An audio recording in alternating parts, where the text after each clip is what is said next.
Friends, కెనడాలో ఇంటిపైన ఎలా ఉంటుందో మీరు చూడొచ్చు. ఇవన్నీ మన కాంక్రీట్ ఇల్లు ఉంటాయి, ఇవన్నీ యాష్ఫాల్ట్, ఇవన్నీ ఏమో బెండ్స్ బయటికి వెళ్ళడానికి. ఇక మీరు చూడండి ఎలా ఉందో. అన్ని ఇల్లు ఇలానే ఉంటాయి, మంచు పడితే అని ఇలానే చేస్తారు. నేను పెయింట్ వేద్దామని పైకెక్కి తీస్తున్నాను.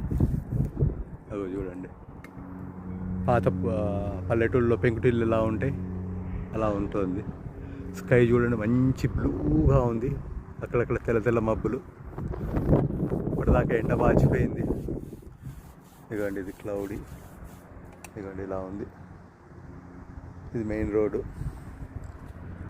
సో ఇక ఇలా ఉంటుంది పైన. Thank you for watching friends. Please subscribe, like, share. Thank you. Bye for now.